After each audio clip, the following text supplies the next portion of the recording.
Well, here is the all-new 2024 Mazda CX-90 Signature.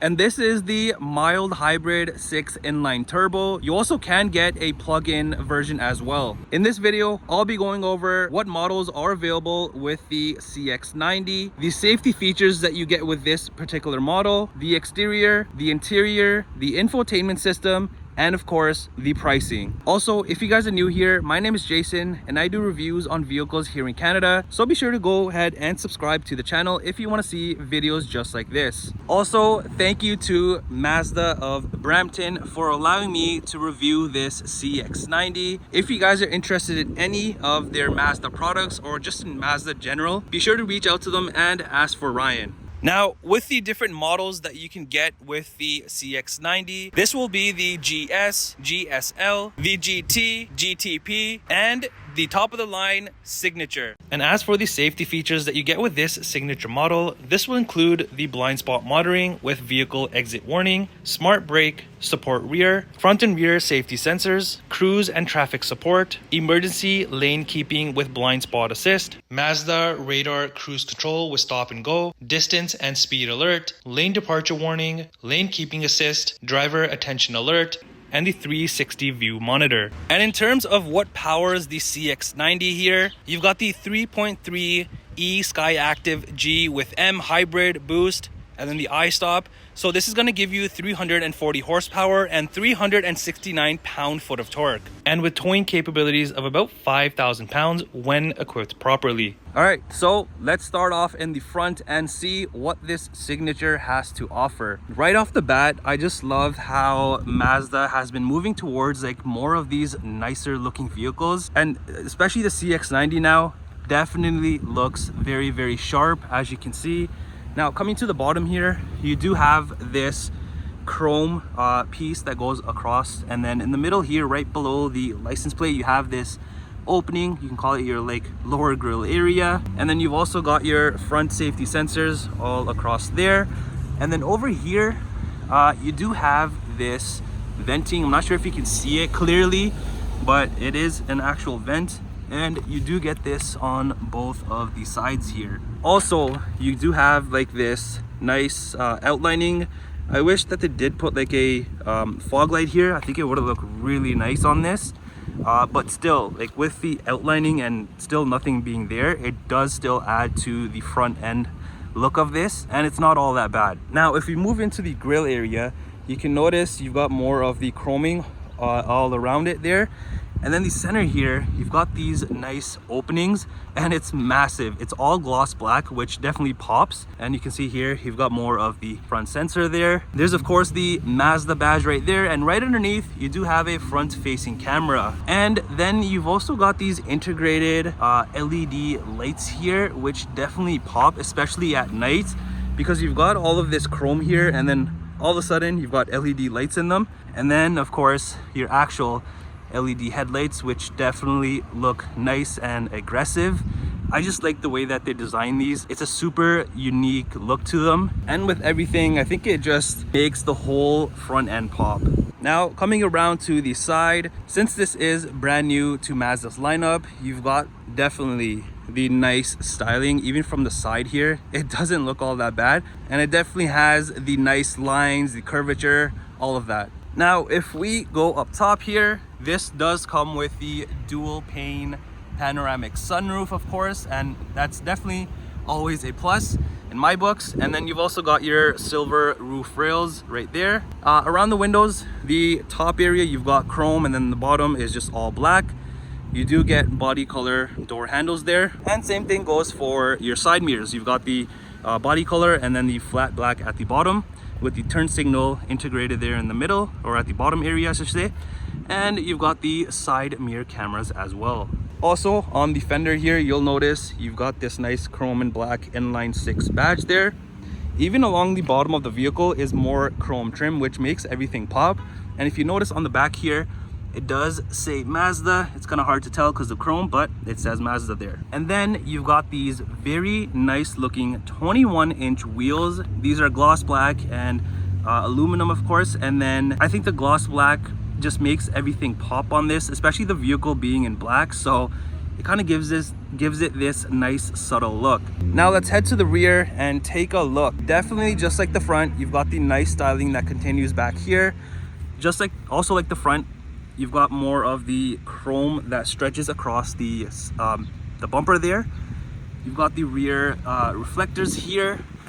Can't forget about your safety sensors all across. And you do have like these cutouts where your exhaust is supposed to be, but instead you do have it at the bottom over here. Now over onto the tailgate here, you've got the CX-90 all-wheel drive in chrome. Got the Mazda badge there, and then the Sky Active G badge as well. Then are these cool looking and sleek LED tail lights. And again, just like the front lights, these definitely add to the look of the whole rear. So overall, you get a nice aesthetic on the vehicle, just the way that they've designed it. Even up here, you've got your kind of like the built-in rear spoiler, which has the brake light there. Now let's go ahead and open up the tailgate and see what we are working with, since this is a 3-row SUV. So as you can see back here, you've got a decent amount of room. Even though you've got your 3rd-row seats here, you can still fit a good amount of stuff here, especially if you're going on family trips or just in general, whatever you want to fit. You also have this small little cubby here. Got some hooks, got the lights here. There's also a 120 volt plug here, and then you've got an outlet over here as well. Now if we go ahead and lift up this bottom area down below, I mean, you can use somewhat of this space, nothing too crazy. Other than that, you just got your tools and you got a little strap there, and yeah, that's pretty much it back here. And as for the rear seats, the 3rd-row seats, if you do want to fold them, you just have to pull on this strap. It drops down the headrest there, and then you can just push it forward. So if you're not utilizing the 3rd row, then of course you have a bunch of room that you can use here. But if you are, like I mentioned, you still have a good amount of room. However, you do have the option of folding these down if you're not using them. And to pull them back up, all you got to do is just lift on this, and then boom, you're back to normal. All right, let's head inside and take a look at what Mazda has done to the vehicle. So as you can see, you've got this beautiful brown and black interior. I think I really like this. I'm not a huge fan of brown, but on certain vehicles it definitely looks nice and luxurious. Now the door trim area definitely looks nice and stands out. Down here you've got a good amount of room for your things, water bottle or just storage, whatever you want. You've got a speaker here, and then you've also got within this black leather the brown contrast stitching, and right here you have this suede type of material, which I prefer rather than leather, and it looks nice. Also is this gunmetal trim here and this dark accent trim that you'll notice throughout, which definitely stands out and kind of just adds to the whole look of the vehicle, especially with the brown, black. It just blends in. Also back here for both sides, you've got your window shades, which is nice. Also, one thing to note is this door opens up quite a bit. Typically cars would open up to like about here. This one opens up even more, so you have a ton more access to get in here. If you want to put like a car seat, a baby seat, whatever you want, you have a ton of room to do what you need to do. And now let's get into the 3rd row. So to get into the 3rd row, it's pretty easy. All you got to do is just lift on this and then pull. The seat comes forward and you've got your access to get back here. You've got all brown seats, and I like how they have the black strip in the middle there just to make everything pop. I mean, back here you have a good amount of room. This type of a setup, you can definitely fit 2 full-size adults rather than having a kid squished in there. And in terms of legroom, I mean, you've got a decent amount of room back here, and of course you can adjust these seats forward and backwards however you want to adjust for legroom for the 3rd row, but still it's a good amount of room back here. Also on both of the sides you get your own cup holders. You've got a USB port there, so cup holder, and then USB port over here. Now if you want to get into the 2nd row, all you really got to do is just push this back and the seat goes back here. Now you can adjust this, like I mentioned, there is a little thing right here, a lever, so you can just push that back. Also, you'll notice this is a 6-passenger vehicle, and if you do want to get the 7 or 8 passengers, you'll just have to pick a different model. And as for the 2nd row seats, these look much better than the 3rd row seats because you've got this quilted material here with the stitching and also the perforated middle sections, which is actually an optional thing with the Signature model. So you can either get a white interior or this one. I think this one looks way better just because you've got the quilted second row seats and then the front row seats as well. I do wish that they made it same thing for the third row.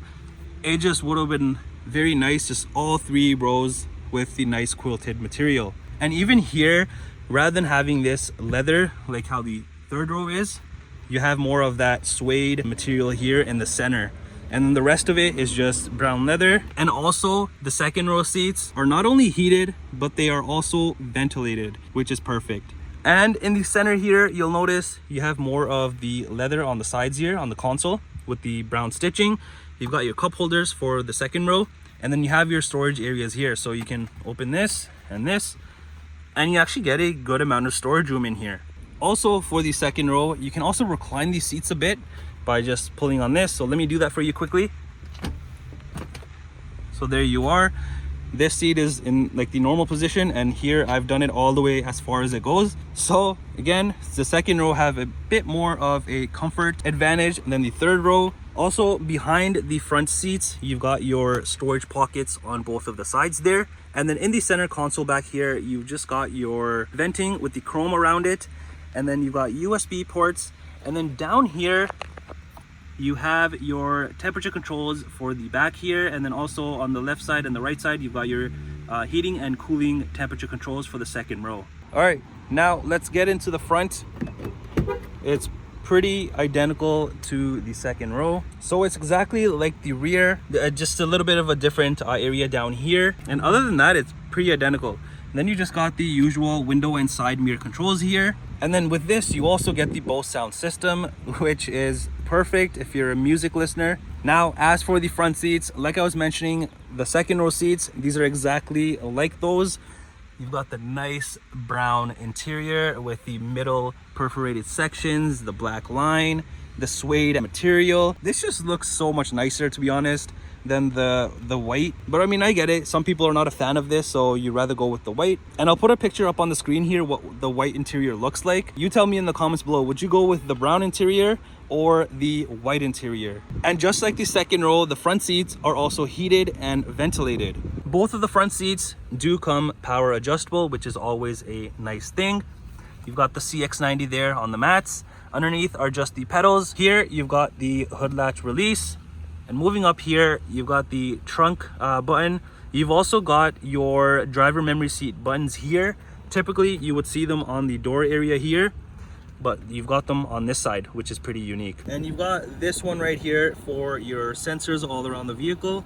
Parking sensors to turn them on or off, TCS, and then iStop to turn it off. And even around the venting, the same gunmetal trim goes along the venting. This is a small thing, but it adds to the whole look of the vehicle. Even like having suede on here and across the dash, which I'll show you, is pretty good. And then your steering wheel is power adjustable. Entering inside of the CX-90, your whole dashboard is in this soft material, which is cool. And then you also got your speaker here in the middle. And this one also has your heads-up display, which is always a very convenient thing to have. And here you've got your fully digital cluster. I love the layout of this. You've got all 3 things here, all the necessary information.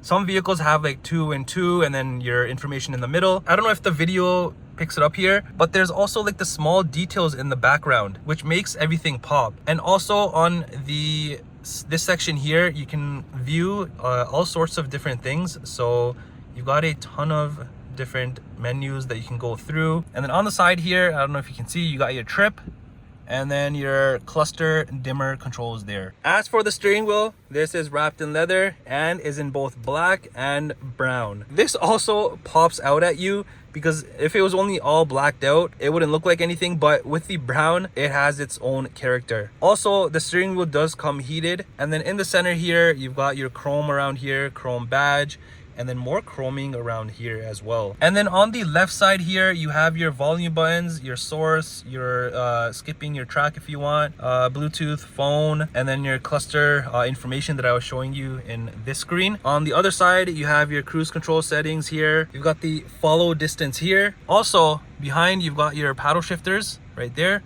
And then on this side, you have your high beams, lighting controls, indicators, and all of that. And then over here, on this side, you have your front and rear wiper controls. As for the center armrest area here, again, like the second row that I was showing you, you've got the leather and the brown stitching here. And opening this up the same way, here you have a decent amount of room, but I think on this one, you have a bit more deeper storage space. So both you can utilize if you want, and then you've also got your USB ports here as well. Also, along the sides of the center console here, you have more of the leather trim and then the brown stitching, which again, it just adds to the luxury feel of the vehicle, because they could have easily just put plastic here, but they went a step further and put the leather and the stitching. And on top of this whole center console area, you have more of that nice black trimming. And down here, you've got your electronic parking brake, your brake hold, and then your touchscreen controls here. So all of the things that I'll go through in a second, but let me just go through everything else. Got the volume, on off button, mute, and then your favorites here. Over here, you've got this cute little shifter. Nice and tiny. And then here you have your hill descent control and then your camera buttons as well. Up here you have your My Drive control, which will be basically your different modes that you have in this vehicle. So for example, you got sport mode here, you've got normal, and then off-road. Now I do like how the sides and the clusters, everything changes according to what you pick. So this is what the off-road one looks like. And then if you go into normal, let that load up. Here's what the normal one looks like, what we were in. And then you've got the sport. Everything just turns red, which is nice. I love all the graphics, the details. And then on this side, if we go ahead and open this up, you've got your cup holders. And then back here, you've got more space here, but this is your wireless charging area. And then you've got a 12-volt outlet here. And then up here, you have your typical heating and temperature controls there.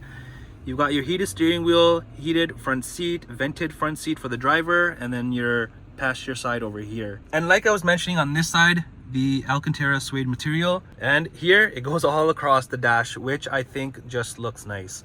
And then you've just got your hazard up here. Then is this 12.3-inch infotainment system. The only thing that I do not like about this is it's not touchscreen. It's all controlled through here. I wish it was touchscreen and this, so you can use either or, but hey, it is what it is. You do have a nice screen here though. And the touchscreen only works when you are in Apple CarPlay and an Android Auto. Other than that, you have to use the scroll wheel. So here, let's go through all of this.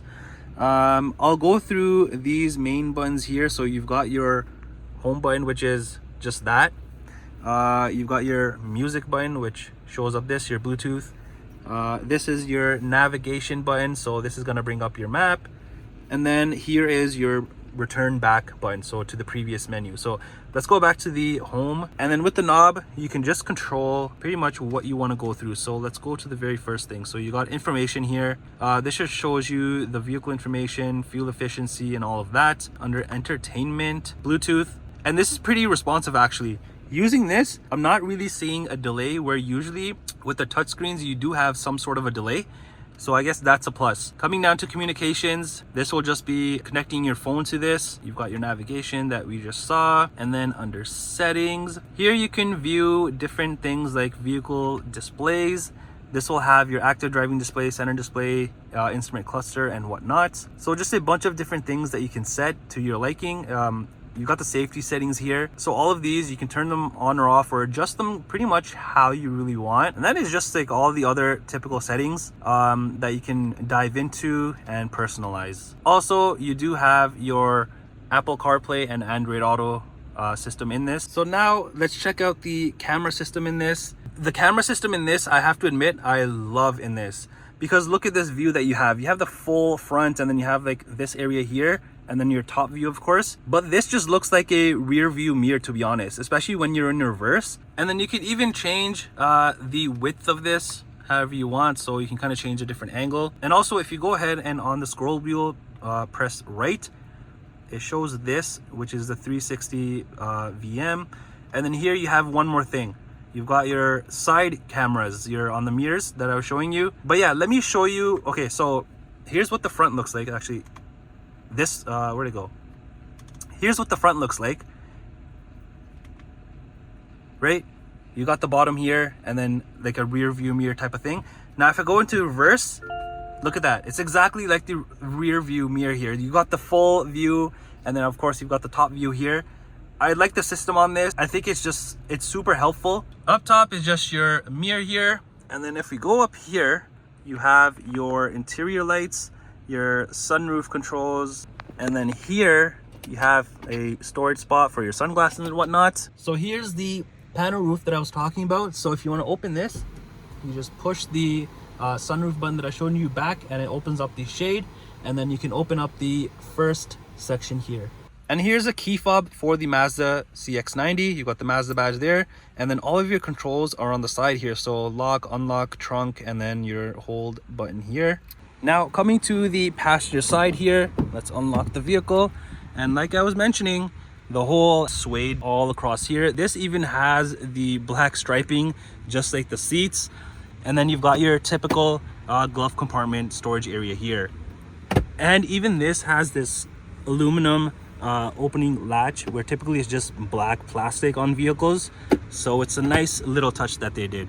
There is no window sticker for this CX-90, but this does start from about $46,000 Canadian. And for this highest trim, it goes up to about $63,300 Canadian. And this may be minus any dealer discounts or manufacturing rebates if they're being offered. Well, that does it for the review on this all-new 2024 Mazda CX-90 Signature. Let me know what you think of it. Do you love it or do you hate it?